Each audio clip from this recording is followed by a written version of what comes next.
Hello Krishna. Krishna మాట్లాడవేంటి? ఏంటో చెప్పు. ఆవేశపడకుండా నా మాట విను కృష్ణ. వినక్కర్లేదు. నువ్వేం చెప్తావో నాకు అర్థమైంది. నువ్వు రావడం లేదు, అదే కదా నువ్వు ఫైనల్గా చెప్పేది. చూడొచ్చునా, నాతో ఎక్కడికైనా వస్తావు అనుకున్నాను, పొరపాటు పడ్డాను. సరే, నువ్వు రానని చెప్పి నీ మాటని బాగానే నిలబెట్టుకున్నావు. ఇక నా మాట నిలబెట్టుకోవాలి. నువ్వు రాకపోతే నేను ఈ లోకంలోనే ఉండనన్న మాటని తప్పకుండా నిలబెట్టుకుంటాను. ప్లీజ్ కృష్ణ, ప్లీజ్ తొందరపడి అలాంటి పిచ్చి పనులు చేయకు. నా మాట విను కృష్ణ. ముందు నా మాట విను. నేను ఈ లోకంలో లేనని రేపు నీకు తెలిస్తే నీ కంట్లోంచి 2 కన్నీటి చుక్కలు వస్తే చాలు, నా ప్రేమకి గౌరవం దక్కినట్టే. ఆశతోనే వెళ్ళిపోతున్నాను. బాయ్. Hello Krishna, hello.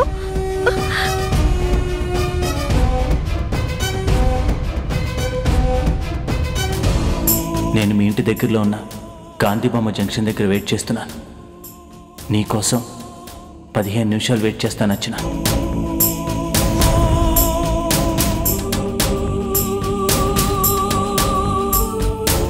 నువ్వు వస్తే ఇద్దరం వెళ్ళిపోయి సంతోషంగా బతుకుదాం.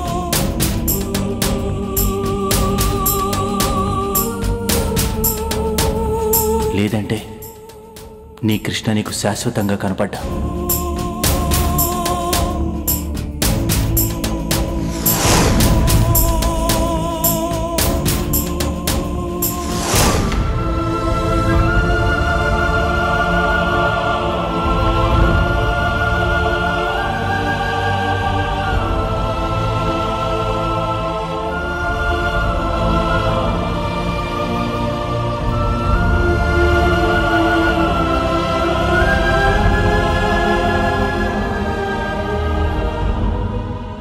ఎవరికి ఏ సమస్య రాకుండా చూడు స్వామి.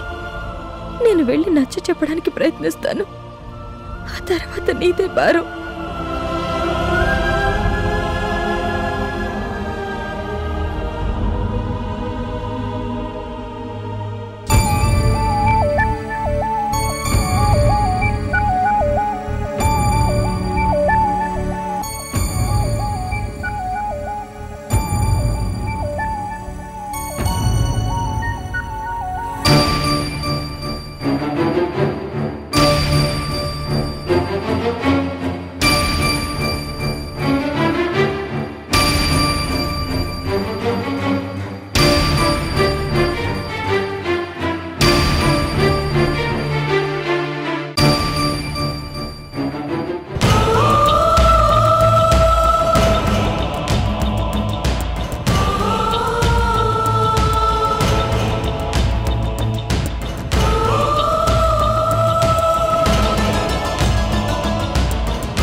రాధా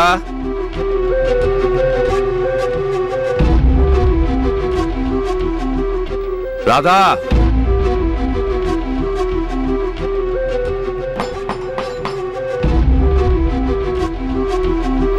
రాధా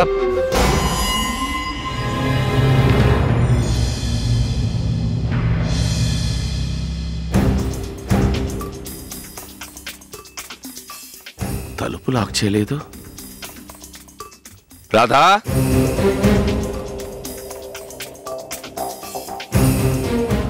రాధా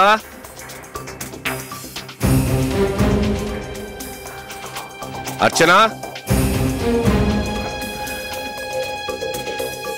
ఎక్కడికి వెళ్ళారు వీళ్ళు?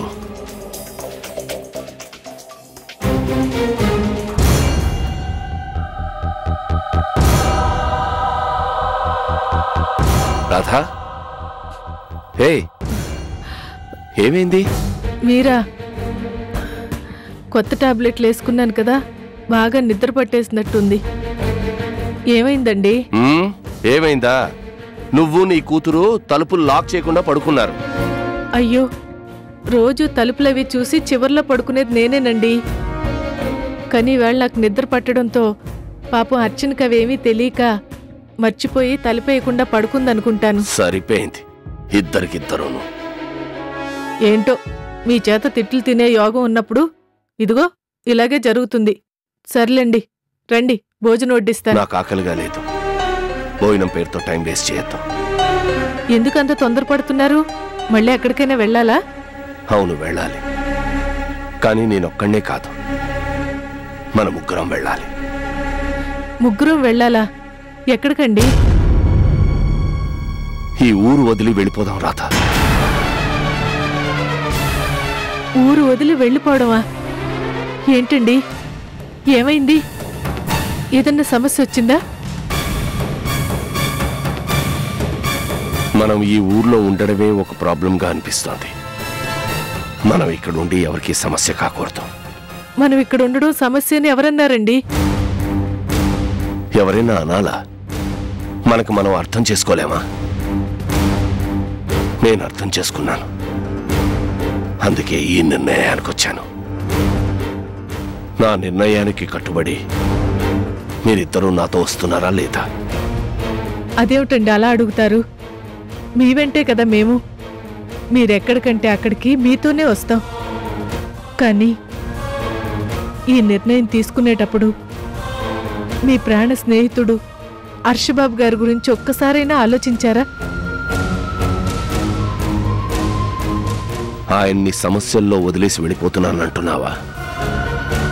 చూస్తే అలాగే కనిపిస్తుంది. మరి లేదు రాధా, హర్షని సమస్యల్లో వదిలేసి వెళ్ళిపోయేంత స్వార్థపరుణ్ణి కాను. మనం వెళ్తే సమస్య తీరుతుంది. నిజంగా మనం ఈ ఊరు నుంచి వెళ్ళిపోవడమే ఆయన సమస్యకు పరిష్కారం అయితే తప్పకుండా వెళ్ళిపోదామండి. కానీ మీ స్నేహితుడిని వదిలి మీరు గాని, మిమ్మల్ని వదిలి మీ స్నేహితుడు గాని ఉండగలరా? ఉండడం కష్టమే, కానీ ఉండాలి, అలవాటు చేసుకోవాలి. అన్నిటికీ మించి మనం ఈ ఊరు విడిచి వెంటనే వెళ్ళిపోవాలి. హర్షకు తెలిసే లోపే. అంటే ఈ విషయం మీరు హర్షబాబు గారికి చెప్పలేదన్నమాట? లేదు. చెప్తే వాడు నన్ను వెళ్ళనిస్తాడా? వాడు నన్ను వదులుకుంటాడా? సమస్య తీరకపోయినా పర్వాలేదు, ఇక్కడే ఉండమంటాడు. కానీ నాకు అది ఇష్టం లేదు రాధా. మా స్నేహబంధం వాడిని సమస్యల సుడిగుండంలో ముంచేస్తుంటే నేను చూస్తూ ఊరుకోలేను. అందుకే వాడికి తెలియకుండానే వెళ్ళిపోవాలి. వెళ్ళి అర్చన లేపి ఈ విషయం చెప్పు. ఈలోగానే బట్టలు సత్తాను. అలాగేనండి.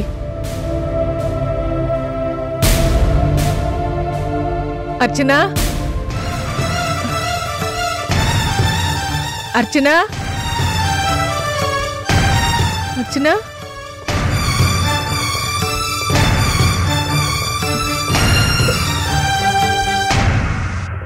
ఏమైంది రాధా? ఏమండి, అర్చన ఇంట్లో లేదండి.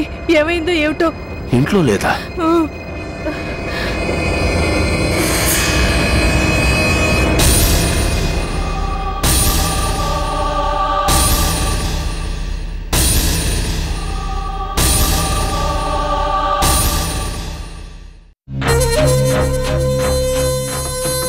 సౌందర్యమ్మా, సౌందర్యమ్మా, అమ్మా సౌందర్య,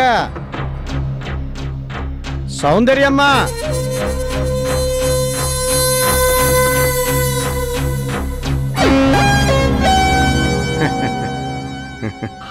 ఏంటంకుల్, ఏమైంది? సమస్య ఏంటి లేదమ్మా, నీకు బహుమతి తెచ్చినాను. ఆ తెచ్చింది రేపు పొద్దున్న ఇవ్వచ్చు, కానీ ఈ లోపు నా మనసు ఒప్పుకోలేదు. నా తెచ్చిన బహుమతి వెంటనే నీకు ఇచ్చేస్తే నా బాధ్యత తీరుతుంది. నీకు ఇచ్చిన మాట మీద నేను ఎంత శ్రద్ధగా ఉన్నానో నీకు నమ్మకం కుదురుతుంది అని అనిపించి బహుమతి తెచ్చినాను. ఏంటంకుల్ ఆ బహుమతి? రే సంగు,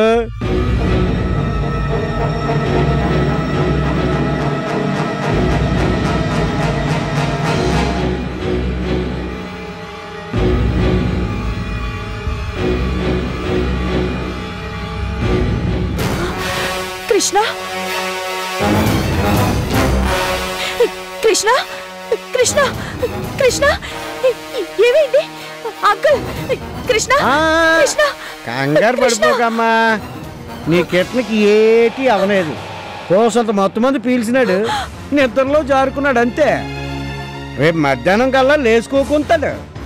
చూసినావమ్మా, నీ కిట్టను నీ కాలకాడ కట్టుకొస్తాడు అన్నాను, అలాగే అట్టుకొచ్చినాను. అవునా? Thanks uncle. కృష్ణని నా దగ్గరికి తీసుకొచ్చినందుకు చాలా హ్యాపీగా ఉంది. నాకు మాత్రం ఈ సంతోషం సాలదమ్మా. ఈ కిట్ని నీ ఓడి అవ్వాలా, అప్పుడు నాకు సంతోషంగా ఉండాలి. కృష్ణ నావాడవ్వాలన్న మాట మా డాడీ ఎప్పుడూ అనలేదు అంకుల్. మీ అయ్య ఎప్పటికీ మాట అన్నాడమ్మా.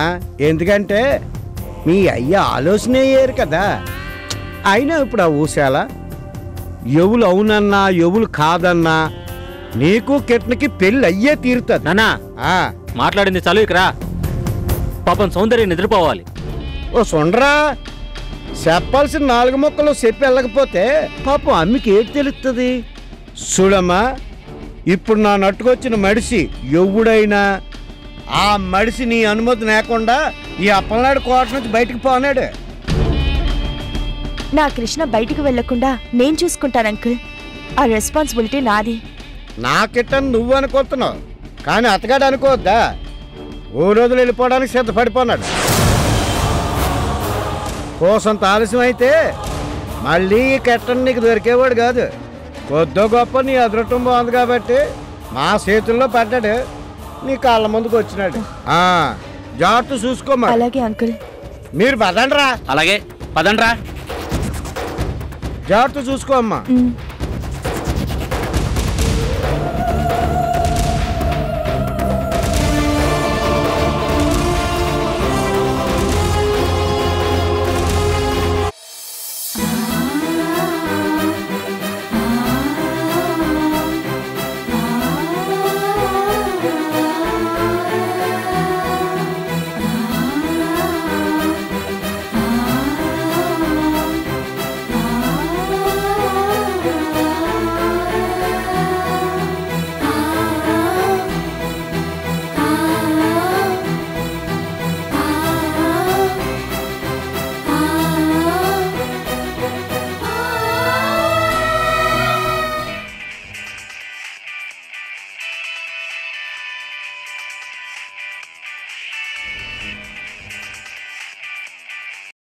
హలో కృష్ణ, కృష్ణ నాతో మాట్లాడు కృష్ణ.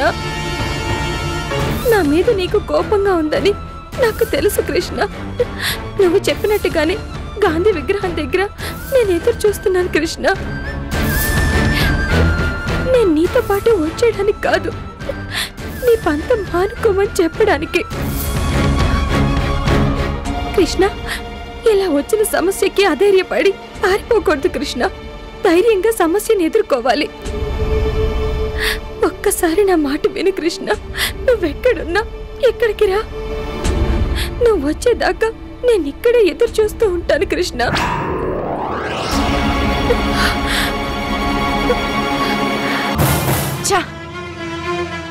నేను ఎంత అడ్డుపడినా వీళ్ళిద్దరూ కలుస్తూనే ఉన్నారు. ఏం చెయ్యాలి? ఏమండి, పిన్ని గారింటికి కూడా వెళ్ళలేదంటండి. మరి ఎక్కడికి వెళ్ళినట్టు? ఎప్పుడు ఇలా వెళ్ళలేదు. అసలు మనకు చెప్పకుండా వెళ్ళిందే లేదు కదండి. నువ్వు టాబ్లెట్లు వేసుకున్నప్పుడు ఉన్న మనిషి తర్వాత కనిపించుకోవడం ఏంటి? నాకైతే ఏమీ అర్థం కావటలేదు. ఏడుకొండలవాడ, నా బిడ్డకి ఎలాంటి అపాయం రాకుండా చూడు స్వామి.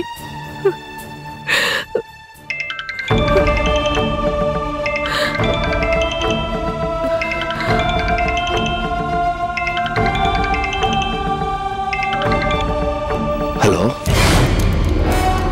ఏంటి కోటి, చాలా టెన్షన్గా ఉన్నట్టున్నావు? చిన్నమ్మగారు.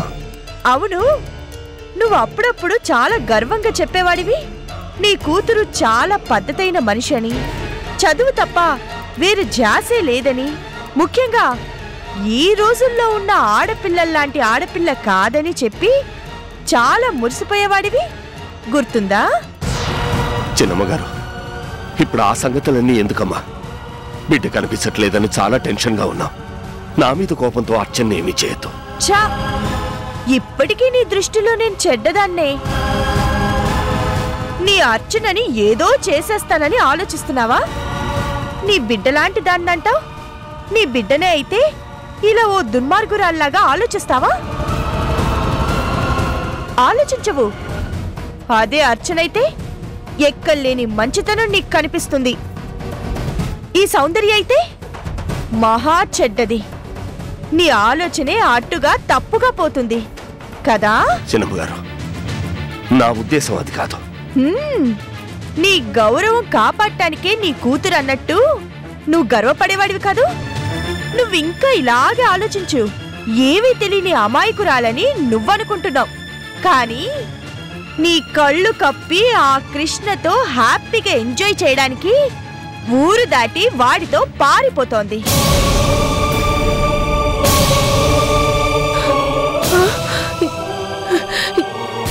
ఏంటండి, ఏంటి అలా అయిపోయారు? మన అర్చనకి ఏమైంది? ఏంటి నోట మాట రావట్లేదు? షాక్ అయ్యావా? లేకపోతే నా మాట మీద నమ్మకం కుదరడం లేదా? సరే, నా మాట నమ్మొద్దు. పోనీ మీ ఇంటికి కొంచెం దూరంలో ఊరికి వెళ్లే బస్సులు ఆగుతాయి, తెలుసా? అక్కడ నీ కూతురు వెయిట్ చేస్తుంది. ఆ కృష్ణ వచ్చిన వెంటనే బస్సులో ఇద్దరు తుర్రుమంటారు. అలా వెళ్ళిపోకముందే నువ్వు వెళ్తే నీ కూతురు అసలు స్వరూపం నీ కళ్ళారా నువ్వు చూడొచ్చు. వద్దు చిన్నమ్మగారు, ఏదేదో ఊహించుకుని నోటికి ఎంతొస్తే అంత మాట్లాడకండి. నోటికెంతొస్తే అంత మాట్లాడడం కాదు, అక్కడ ఏం జరుగుతుందో అదే మాట్లాడుతున్నాను. నీకింకా నా మీద నమ్మకం కుదరట్లేదు కదూ? నీ కర్మ. ఇంకా నీ కూతురు మంచిదనే అక్కడ భజన చేసుకుంటూ కూర్చో. ఇక్కడ నీ కూతురు ఎంచక్కా కావలసిన చోటుకల్లా ఎగురుతూ ఎంజాయ్ చేసుకుంటూ పోతుంది. కూతుర్ని చూసి గర్వపడ్డ ఓ కోటి, ఇవ్వాల్టితో నీ గర్వం అణిగిపోతుంది. నాకు కావాల్సింది అదే. ఏమండి, ఏమైందండి? ఆ సౌందర్యం మన అర్చన ఏం చేసిందండి? చెప్పండి. సౌందర్య ఏమీ చేయలేదు రాధ, కానీ మన అర్చనే మన ఇంటి గౌరవాన్ని పరువు ప్రతిష్టల్ని కాలరాసి కృష్ణతో లేచి. అయ్యో ఏమండి, ఎట్టి పరిస్థితుల్లోనూ అర్చన అలా చేయదండి. నా కూతురు మనస్తత్వం నాకు తెలుసు కదా. ఆ సౌందర్య ఇలాంటివేవో చెప్పి మన అర్చన మీద లేనిపోని అబండాలు వేస్తుందండి. ఏమండి, మీరు నమ్మకండి. ఎవరిని నమ్మాలో ఎవరిని నమ్మకూడదో తెలియడం లేదు రాధ. పరిస్థితులు బట్టి సౌందర్య చెప్పిన మాటను నమ్మాలి, కానీ మన అర్చన మనస్తత్వం బట్టి సౌందర్య చెప్పిన మాటని నమ్మటం లేదు రాధ. కానీ కానీ పరిస్థితులు ఏ మనిషి మనసును ఎలా మారుస్తుందో చెప్పలేవు రాత, చెప్పలేవు రాత.